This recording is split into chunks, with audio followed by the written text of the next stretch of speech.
हम एक मुसीबत का सामना कर रहे हैं। ख़ास तौर पर अहले मुंबई,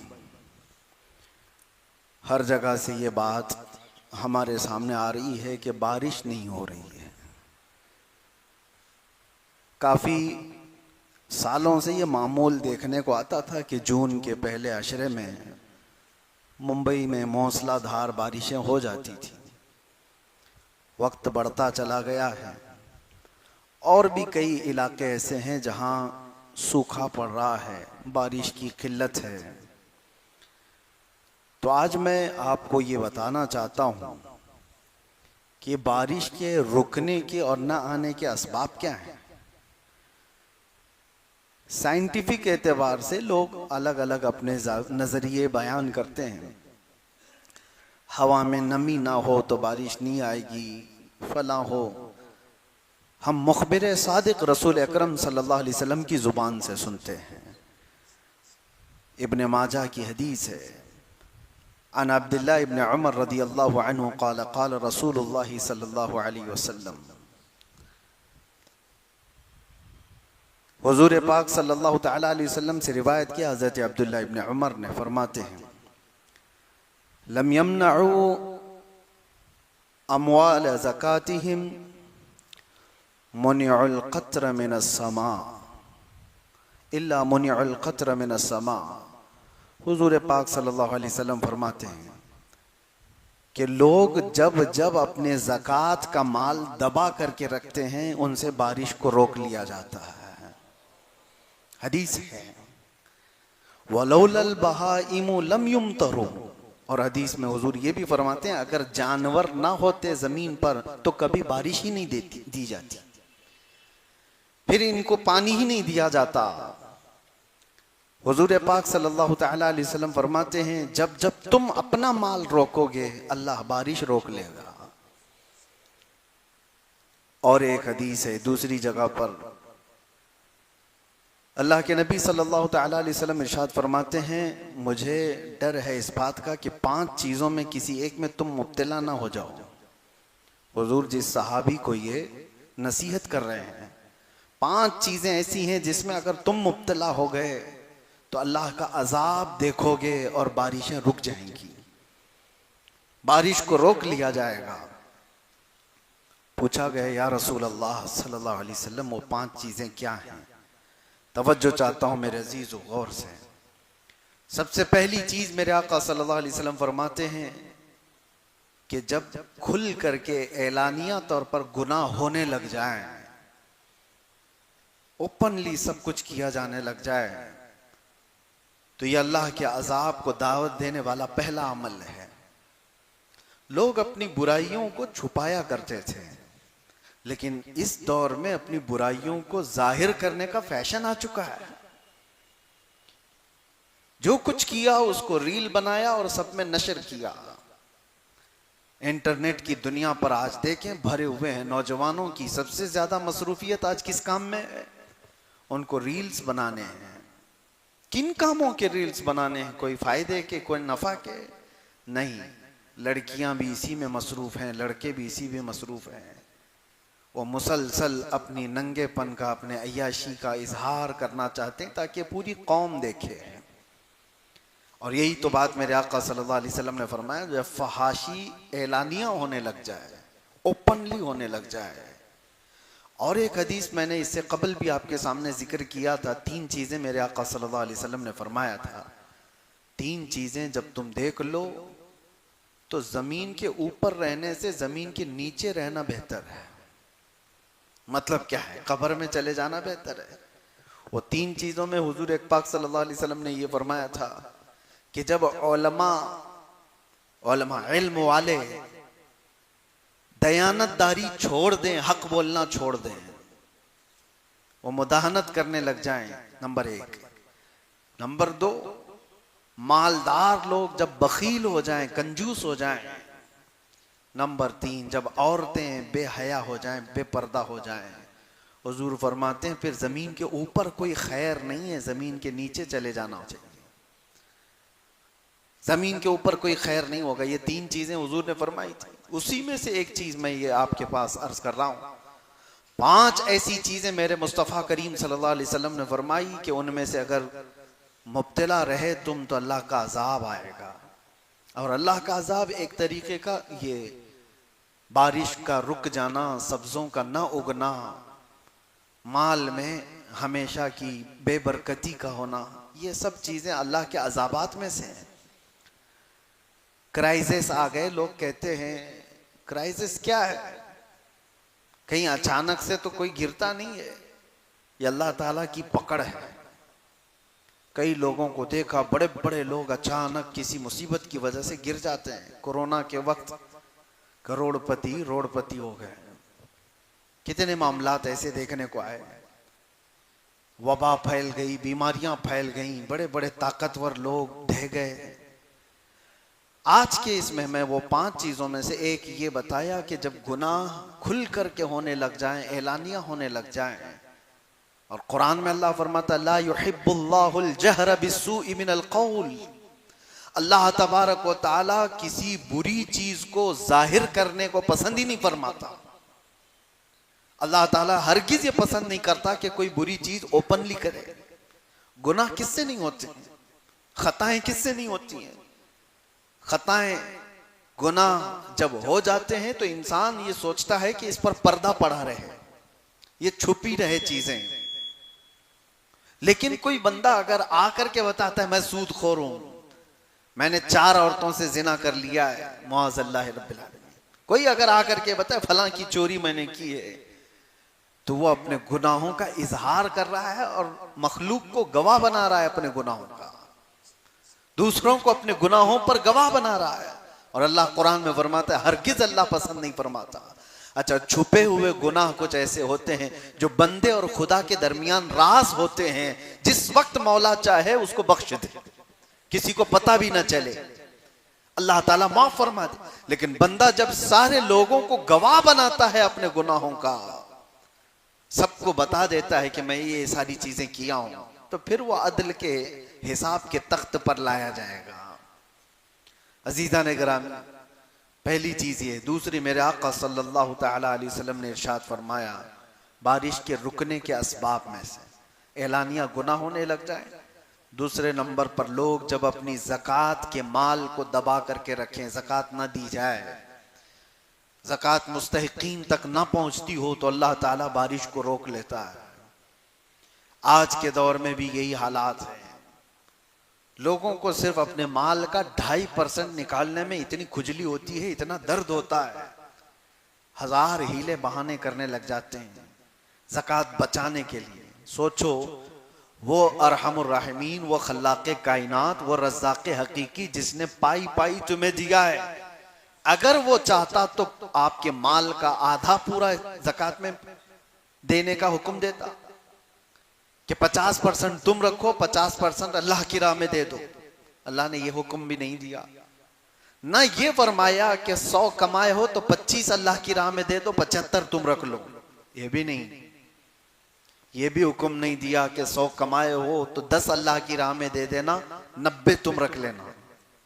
नहीं, हैरत की बात है, अल्लाह का हुक्म है कि 100 कमाए हो तो सिर्फ 2.5 रुपया दे देना, बाकी पूरा तुम रखो। सिर्फ 2.5 रुपया, 2.5%। इसके लिए आनाकानी इतनी होती है।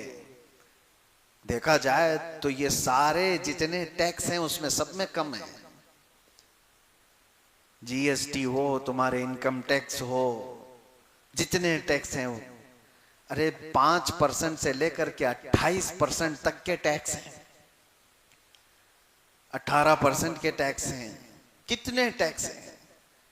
लेकिन यहां पर सिर्फ 2.5%, वो भी टैक्स में और ज़कात में इतना बड़ा फर्क है।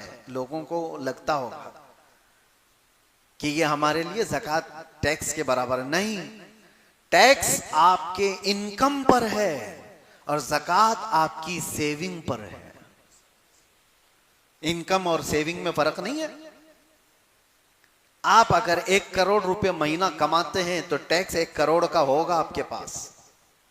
लेकिन शरीयत ने कहा है 1 करोड़ कमाता है, 90 लाख रुपए खर्चा हो जाते हैं तो उस खर्चे पर ज़कात नहीं, जो बच गया उस पर उसी पर ज़कात है, और वो भी आते साथ नहीं, साल गुजर जाए उस पर। शरीयत ने इतनी सारी छूट दी, उसके बावजूद ज़कात के माल में हेरा फेरी सब चल रही है। बड़े बड़े मालदारों की अगर ज़कात निकल गई होती तो इस उम्मत में कोई गरीब ही नहीं होता। दौरे उमर फारूक रदी अल्लाह ताला अन्हु, सिर्फ 2.5 साल के बाद हजरत अबू बकर सिद्दीक 2.5 साल खलीफा रहे, और उनके बाद हजरत उमर फारूक रज़ियल्लाहु ताला अन्हु खलीफा वक्त बने। और आपके ज़माने खिलाफत में यमन से ज़कात का माल आया मदीने में। वहाँ जो गवर्नर थे सहाबी रसूल, उन्होंने ज़कात जो लोगों ने जमा की थी वो सब जमा करके मदीने भेजा, और मदीने के फ़ुक़रा और मसाकीन को तकसीम करने के लिए फरमाया। तो हज़रत उमर फारूक के पास जब ये ज़कात का माल आया तो आपने ये कह कर के वापस भेजा कि जिस जगह की ज़कात निकली है वहां के फ़कीरों को पहले दिया जाए, वहां की ज़रूरतमंदों में तकसीम कर दो, फिर अगर बच जाए तो मदीने भेज देना।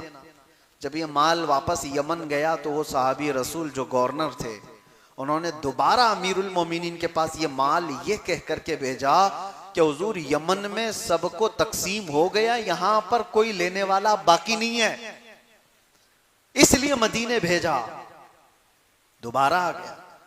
अब मदीने तैयबा में जब ये ज़कात आई, हजरत उमर फारूक रज़ियल्लाहु ताला अन्हु ने फरमाया देखो यमन में सब तकसीम हो चुका, अब मदीने आई है, जो हकदार लोग हैं मुस्तहिकीन हैं वो आए। 3 दिन तक ऐलान होता रहा, मदीने की गलियों में ज़कात लेने वाला कोई नहीं था, ज़कात देने वाले सब थे, लेने वाले नहीं रह गए थे। वजह क्या थी? शर्म और हया से नहीं ले रहे थे, ऐसा नहीं, सब कैपेबल थे, सब ज़कात अदा करने वाले हो चुके थे। ये निज़ाम कैसे आया? ये वही सहाबा हैं मदीने में जो मेरे आका के ज़माने में इतने गुर्बत के शिकार थे कि एक खजूर की गुठली पर पूरा दिन गुजारा करते थे। एक प्याला दूध पर 70 सहाबा सैराब हो जाते थे। लेकिन दौरे फारूकी आने तक वो इतने मालदार हो चुके थे कि लेने वाला कोई नहीं था, अब सब देने वाले हो चुके थे। ये ज़कात का निज़ाम इस्लाम ने इस तरह बनाया था कि गुर्बत को ख़त्म करके सबको बराबरी का हक दिया जाए। आज मालदारों ने अपना माल रोक कर रखा है, 1000 हीले बहाने हैं उसमें ज़कात निकालने के लिए, ज़कात नहीं निकालते। मुअज़्ज़ल्लाहि रब्बिल आलमीन, किसी के पास करोड़ों का माल पड़ा हुआ है और उसके बाद अचानक एक दिन आता है जब उनकी रूह निकाल ली जाती है। कुरान कहता है यौम युहमा अलैहा फी नारी जहन्नम फतुक्वा बिहा जिबाहुहुम व जुनूबुहुम व ज़ुहूरुहुम। वो दिन आग से तपाया जाएगा, उनकी पेशानियों को दागा जाएगा, उनके बाजुओं को दागा जाएगा, उनकी पीठ को आग से दागा जाएगा और पूछा जाएगा, और पूछता है वो जिसको दागा जा रहा है, ये मुझे क्यों अजाब दिया जा रहा है? अल्लाह फरमाता है हादा मा कनज़्तुम लिअन्फुसिकुम, ये जो तुमने अपने लिए खजाने जमा किए थे उसका अंजाम है। फज़ूक़ू मा कुन्तुम तकनिज़ून, अब चखो जो कुछ तुमने जमा कर रखा था। ये जो ज़कात दिए बगैर माल घर पर रहा, हदीस पाक में है उस माल का एक अज़दा बना दिया जाता है जो कब्र में हमेशा उस मैयत के ऊपर मुसल्लत रहता है, क़यामत आने तक उस मुर्दे के ऊपर वो तारी रह जाता है। वो हटाना चाहता है और वो सांप उससे कहता है कि मैं तेरा वो महबूब माल हूं जिसको तू कभी अलग नहीं करता था, कभी तू अलग होने नहीं देता था, मैं हमेशा तेरे साथ रहूंगा कब्र में। अजीज़ा ने गिरामी वक़ार, अल्लाह तबारक व तआला ने जो माल हमें दिया हमारा अपना कुछ नहीं है। अगर ये एक हादसा हो जाए तो सारा माल खत्म हो जाएगा। माल हो तो ऐसा, अल्लाह अकबर, अश अश करते हम उस उस्मान इब्ने अफ़्फ़ान रदी अल्लाह ताला अन्हु का, जिन्होंने अता करते करते इतना दिया था कि आज तक उनके माल को अल्लाह ने महफूज रखा। मदीने में आज भी उनका अकाउंट चलता है। हज़रत उस्मान गनी रज़ियल्लाहु ताला अन्हु का खाता आज भी चल रहा है मदीने तैयबा में। कुछ वो माल है जिनको अल्लाह तबारक व तआला महफूज रखा। तो सबसे बड़ी चीज मेरे आका सल्लल्लाहु ताला अलैहि वसल्लम ने फरमाई, जब लोग ज़कात का माल रोक करके रख लें तो अल्लाह ताला बारिश के कतरे रोक लेता है, बारिश के कतरे रोक लिए जाते हैं। तीसरी चीज मुस्तफ़ा करीम सल्लल्लाहु ताला अलैहि वसल्लम ने इरशाद फरमाई, जब लोग अमानतों में खयानत करने लग जाएं, ये बड़ी बात है। और एक चीज हुजूर करम सल्लल्लाहु अलैहि वसल्लम ने फरमाया, जब लोग नाप तोल में कमी करने लग जाएं तो उन पर दो चीजें मुसल्लत की जाती हैं, नाप तोल में कमी करने वाले, अमानत में खयानत करने वाले। हुजूर फरमाते हैं बारिश भी रोक ली जाती है और जालिम हाकिम को उनके ऊपर बिठा दिया जाता है, उसके जुल्म को सहते रहेंगे। जालिम हाकिम अगर तुम्हारे सरों पर बिठा दिया गया है तो तुम्हारे अमाल, ये तुम्हारे खुर्द बुर्द की वजह से लोगों में एक बड़ी बुराइयां ये फैली हुई हैं। नाप तोल में कमी करने वालों पर एक बहुत बड़ा अजाब आया था, यह हजरत शुएब अलैहिस्सलाम की कौम करती थी। कुरान पाक में है, अल्लाह फरमाता वला तनकुसुल मिकियाल वल मीज़ान। हजरत शुएब अलैहिस्सलाम कहते थे कि नाप तोल में हरगिज कमी ना करो, ये अल्लाह के अजाब को दावत देने वाली चीज है। लेकिन वो कौम मानती नहीं थी, फिर अल्लाह का अजाब आया, बहुत भयानक अजाब आया था। हजरत शुएब अलैहिस्सलाम की कौम हिलाक व बर्बाद हो गई।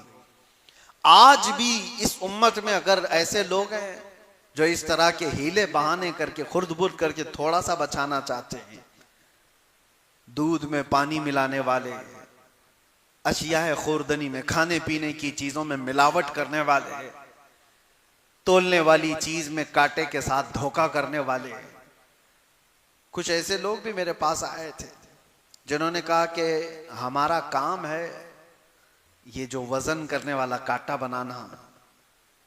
लेकिन उनसे कहते कई दुकानों वाले हैं, बड़े बड़े लोग हैं, वो हमें सिर्फ ऑफर ये देते हैं कि इतने पैसे दे दूंगा, कांटे में ये करके दे दो। अब तो डिजिटल आ गया, पहले पत्थर रखे जाते थे, कहा कि मशीन में ये करके दे दो। 800 ग्राम का ही होना चाहिए माल, लेकिन दिखाना चाहिए 1 किलो का। तो ये जो कलाकार लोग हैं, पैसे लेकर के करने वाला कर देता है, लेकिन जो जमीर नहीं बेचता वो मना कर देता है। मेरे अजीजों, आज के दौर में भी ये सब चीजें मौजूद हैं, छोटी छोटी चीजों में खयानत करने वाले। इसीलिए मेरे आका सल्लल्लाहु ताला अलैहि वसल्लम फरमाते, मोमिन हर बुराई कर सकता है लेकिन झूठा और खयानतदार नहीं हो सकता। झूठ और खयानत मोमिन के लिए है ही नहीं, खयानत करना।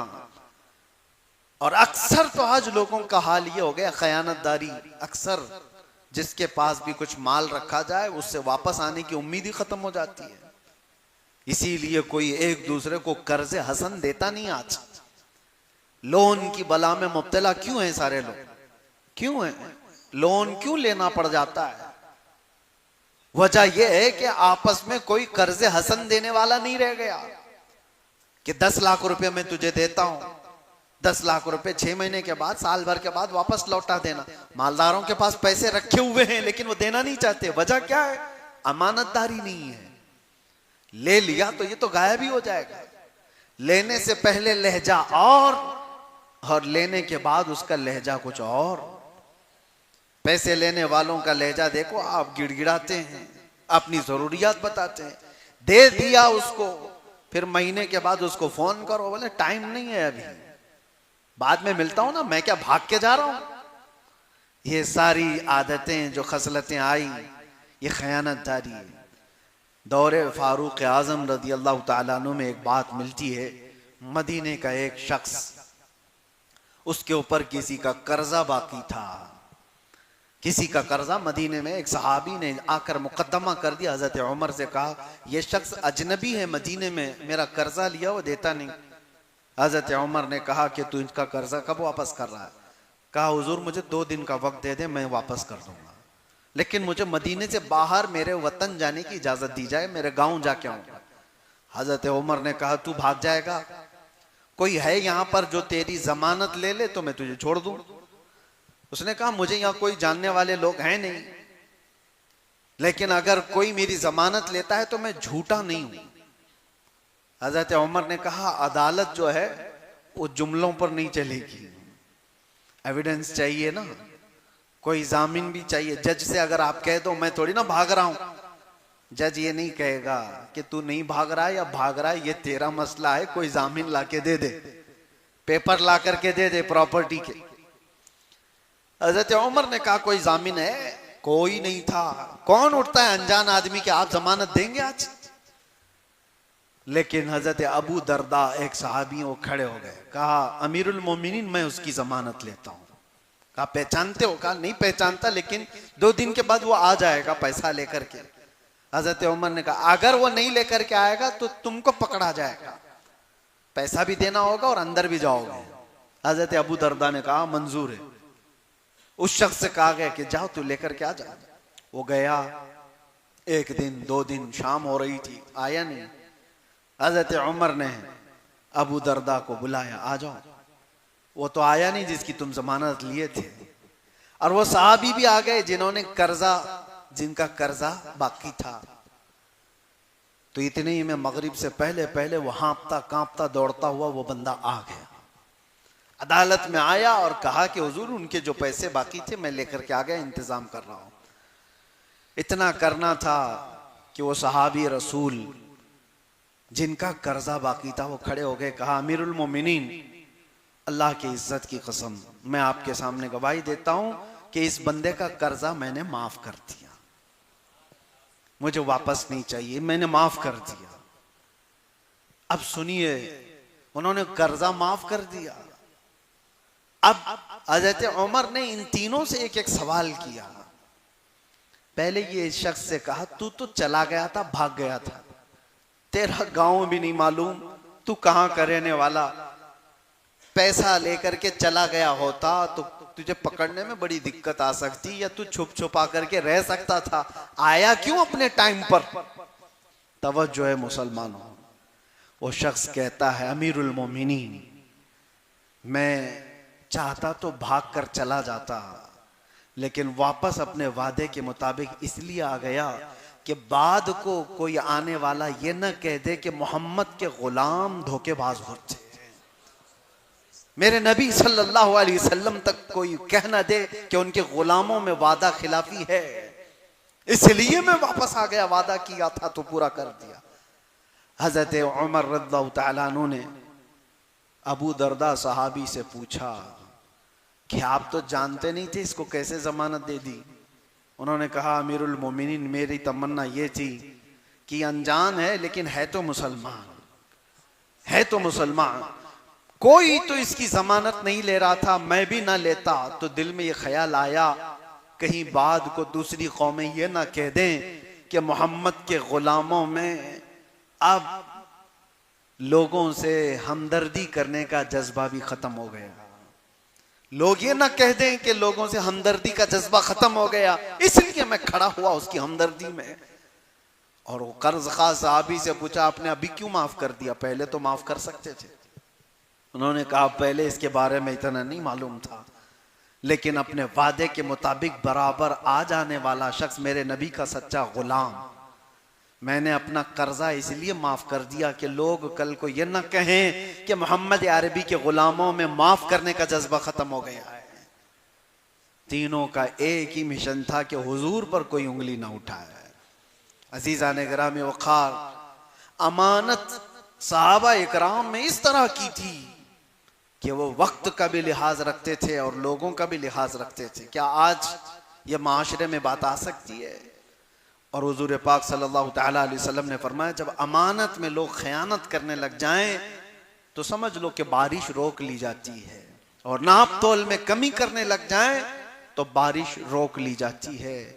और इल्म के सिलसिले में भी फरमाया गया जब इल्म खत्म हो और जहालत आम होने लग जाए तो ये बाजार गुनाहों का है। यहाँ अब इल्म की तलब किसी को नहीं है, अब इल्म की तलब कहाँ है किसको?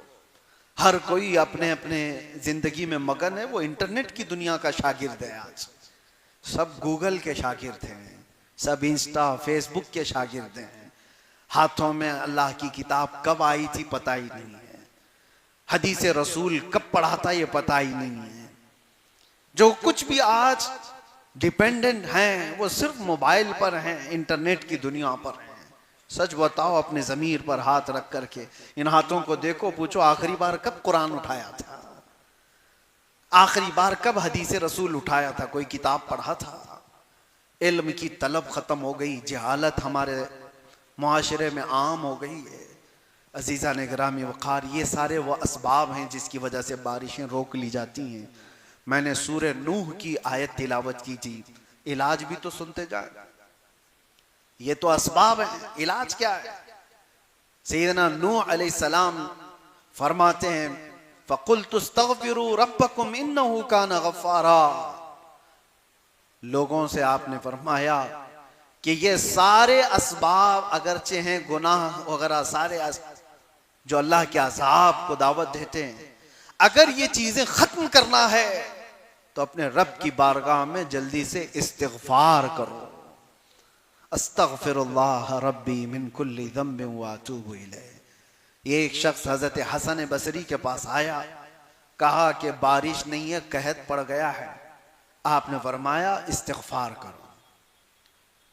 और फिर एक शख्स आया, उसने कहा मेरी औलाद नहीं है। आपने कहा इस्तिग़फ़ार करो, अल्लाह बेटे दे देगा। फिर एक शख्स आया, उसने कहा मेरे बगीचे हैं और वो सब सूखने पर आ गए हैं। आपने कहा इस्तिग़फ़ार करो। लोगों ने पूछा, तीन अलग अलग लोग आए, अब तीनों को इस्तिग़फ़ार करने का ही फरमा रहे हैं। आपने यही आयत पढ़ी जो सूरे नूह की मैंने पढ़ी है।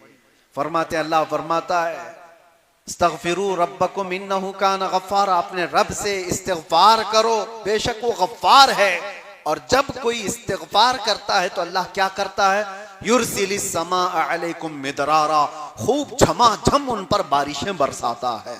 व युमदिदकुम बिअम्वालिन व बनीन, और उनको बड़े माल से और उनको औलाद से अल्लाह मदद फरमाता है। तीसरी चीज, व यजअल लकुम जन्नातिन व यजअल लकुम अनहारा, अल्लाह उनको हरे भरे बगीचे देता है और खूबसूरत में बहती हुई नहरें अता करता है। जब कोई इस्तिग़फ़ार करता है तो ये तीन चीजें फरमाई गई। इसीलिए मेरे अजीजों, आज कसरत से इस्तिग़फ़ार की जरूरत है। आप इस्तिग़फ़ार करो, रब तबारक व तआला ये आसमान के दरवाजे खोलेगा, इंशाअल्लाह बारिशें आएंगी, वो कतरात आएंगे। और एक बात जाते जाते अर्ज करता हूँ, मूसा अलैहिस्सलाम के पास लोग आए और कहत साली की शिकायत किए, सूखा पड़ गया है, बारिशें आ नहीं रही हैं।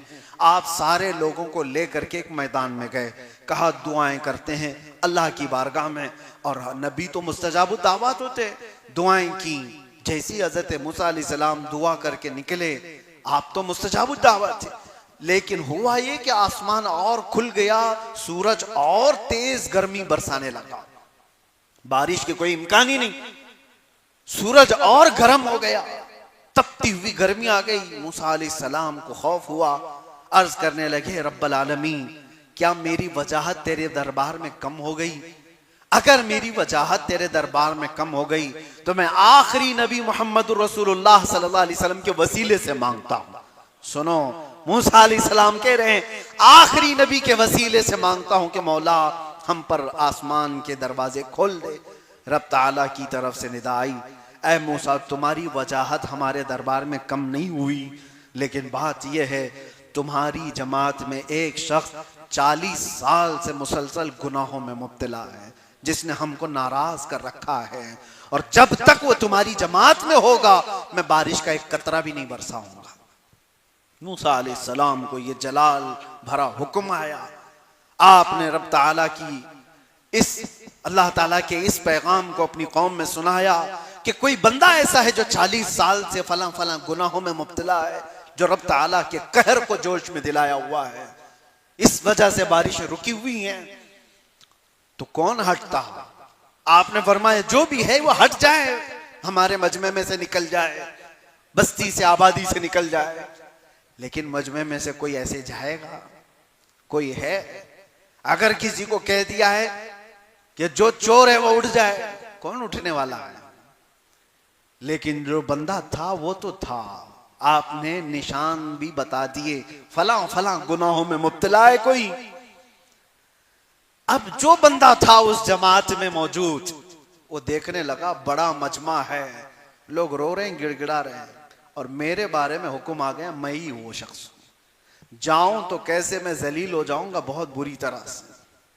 उसने अपनी चादर अपने चेहरे पर डाली और रब ताला की तरफ तवज्जो किया, कहा ऐ रहमान, ये सच बात है कि 40 साल मैंने गुनाह किया, लेकिन ये भी सच है कि 40 साल तक तूने पर्दा डाल रखा, तूने मुझे मोहलत दे रखी। मैं 40 साल तक नाफरमानी करता रहा और तू 40 साल तक मोहलत देता रहा।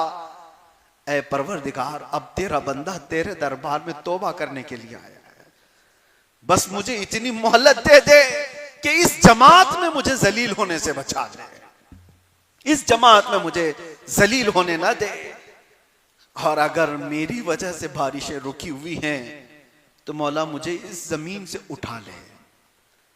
मैं अगर इस जमीन पर अब कदम रखने के काबिल नहीं रह गया तो अब मुझे इससे उठा ले, लेकिन तेरे नबी मूसा अलैहिस्सलाम और उनकी कौम के सामने मुझे जलील होने से बचा ले। चादर में मुंह डाल करके रो रहा था। मूसा अलैहिस्सलाम की कौम मैदान में खड़ी है, जलाल भरा हुक्म था मूसा अलैहिस्सलाम का। अचानक देखते हैं अबर छा गया और मूसलाधार बारिशें शुरू हो गई। एक बंदा भी मजमे में से हटा नहीं और बारिश आ गई, पूरी बारिश बरसने लगी। मूसा अलैहिस्सलाम रब ताला से अर्ज करते हैं कि मौला, तूने तो फरमाया था कि एक बंदा इसमें बड़ा गुनहगार है, 40 साल से नाफरमान है, उसकी वजह से मैंने बारिशें रोक रखी हैं, मगर अब तक तो इस मजमे में से कोई बंदा निकला तो नहीं, बाहर गया तो नहीं, फिर बारिश आ कैसे गई? अल्लाह फरमाता, ऐ मूसा, हमने बारिश रोक रखी थी उस गुनहगार की वजह से, अब बारिश बरसा भी रहे तो उसकी तौबा की वजह से, उसकी तौबा की वजह से। उसने तौबा कर लिया। अब वो कौन था उसको छुपा दिया गया है, वो अरहमुर राहिमीन है। अजीजो आओ, कुरान कहता है वतूबू इलल्लाहि जमीअन अय्युहल मुमिनून लअल्लकुम तुफ्लिहून, सब के सब तुम मिल करके अल्लाह की बारगाह में तौबा करो ऐ ईमान वालो, अन करीब अल्लाह तुम्हें कामयाब कर देगा। इसलिए इस्तिग़फार ज्यादा से ज्यादा करो। आज का दिन ये जुमा का है और हमारे मुहर्रमुल हराम की इब्तिदा के बाद इस्लामी नए साल का ये पहला जुमा है। इस जुमा को कसरत से इस्तिग़फार करो, इस्तिग़फार करो और इंशाअल्लाह अज़ीज़ इस्तिग़फार की बरकतें आप देखेंगी। आसमान अबरालूद होगा और इंशाअल्लाह मेरा रहमान हम सबको अपने कतराते बारिश से सैराब भी फरमाएगा।